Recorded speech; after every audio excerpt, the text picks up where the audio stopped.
Commodity trading നമുക്ക് എങ്ങനെ ചെയ്യാം എന്നുള്ളതാണ്. കമ്മോഡിറ്റി ട്രേഡിങ്ങിന്റെ ഒരു സെപ്പറേറ്റ് സെഗ്മെന്റ് നിങ്ങൾക്ക് ഒത്തിരി പേര് ആവശ്യപ്പെട്ടതനുസരിച്ചിട്ട് നമ്മൾ കമ്മോഡിറ്റി ട്രേഡിംഗ്, എന്തൊക്കെ തരം കമ്മോഡിറ്റി, എന്താണ് കമ്മോഡിറ്റി ട്രേഡിംഗ്, എന്തൊക്കെ തരം കമ്മോഡിറ്റീസ് നമുക്ക് ട്രേഡ് ചെയ്യാം, കമ്മോഡിറ്റി ട്രേഡിങ്സിൽ ഏതൊക്കെ തരം types of commodity tradings like futures ഉണ്ട്, ഓപ്ഷൻസ് ഉണ്ട്. അപ്പോൾ വാട്ട് ഈസ് കമ്മോഡിറ്റി എന്ന് വെച്ച് കഴിഞ്ഞാൽ, കമ്മോഡിറ്റി ട്രേഡിങ്ങിൽ ഏതൊക്കെ കമ്മോഡിറ്റീസ് ട്രേഡ് ചെയ്യാം എന്ന് പറഞ്ഞാൽ അതിനൊരു 4 ആയിട്ട് നമുക്ക് സ്പ്ലിറ്റ് ചെയ്യാം.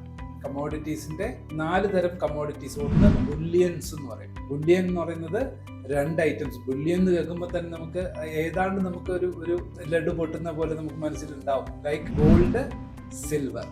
സോ ബുള്ളിയൻസ് എന്ന് പറയുമ്പോൾ ഗോൾഡ്, സിൽവർ. ഇനിയൊരു ടൈപ്പ് ഓഫ് കമ്മോഡിറ്റി എന്ന് പറയുന്നത് എന്താണ്? ബേസ് മെറ്റൽ എന്ന് പറയും. ബേസ് മെറ്റൽസിൽ എന്തൊക്കെ വരാം? Aluminium, copper, nickel, lead, silver. Aluminium, copper, silver, lead മുതലായ മെറ്റൽസ് ഒക്കെ നമുക്ക് ഈ പറയുന്ന സെഗ്മെന്റിൽ വരും. ഇനി ഒന്നുള്ളത് എനർജി സെക്ടറാണ്. എനർജി സെഗ്മെന്റ്സിൽ എന്തൊക്കെ വരാം? ഓട്ടോമാറ്റിക്കലി നമുക്കറിയാം, എനർജി എന്ന് പറയുമ്പോൾ ക്രൂഡ് ഓയിൽ ഒരു വലിയ ഇമ്പോർട്ടൻറ്റ് ഭാഗമാണ്. ക്രൂഡ് ഓയിൽ, പിന്നെ natural gas. Crude oil, natural gas മുതലായ കാര്യങ്ങളൊക്കെ എനർജി സെഗ്മെന്റിൽ വരും.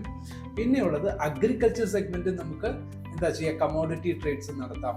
നമ്മൾക്ക് കോട്ടൺ ഒരു കമ്മോഡിറ്റിയാണ്. പാം ഓയിൽ കമ്മോഡിറ്റി ട്രേഡിംഗ് സെഗ്മെന്റിൽ വരുന്നതാണ്, പാം ഓയിൽ.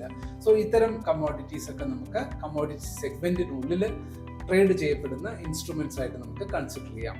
ഇതൊക്കെ ശരിക്കും നമ്മൾ വാങ്ങി വിൽക്കുന്നതാണോ എന്ന് ചോദിച്ചു കഴിഞ്ഞാൽ ഡെഫിനറ്റ്ലി നമ്മൾ പ്രോഡക്റ്റിനെ ഒന്നും നേരിട്ട് കാണുന്നില്ല എന്നേ ഉള്ളൂ. നമ്മൾ ട്രേഡിൽ ഉൾപ്പെടുന്നു എന്നുള്ളത് സത്യം തന്നെയാണ്. സോ അത് നമുക്ക് 2 രീതിയിൽ ട്രേഡ് ചെയ്യാം. ഒന്ന് ഫ്യൂച്ചേഴ്സ് ആയിട്ട് ട്രേഡ് ചെയ്യാം, ഇനി ഒന്ന് ഓപ്ഷൻസ് ആയിട്ട് ട്രേഡ് ചെയ്യാം. സോ ഇത്തരം ട്രേഡ്സ് നമുക്ക് എങ്ങനെ നമ്മുടെ ദൻ പ്ലാറ്റ്ഫോം ഉപയോഗിച്ച് വർക്ക്ഔട്ട് ചെയ്യാം എന്നുള്ളതാണ്.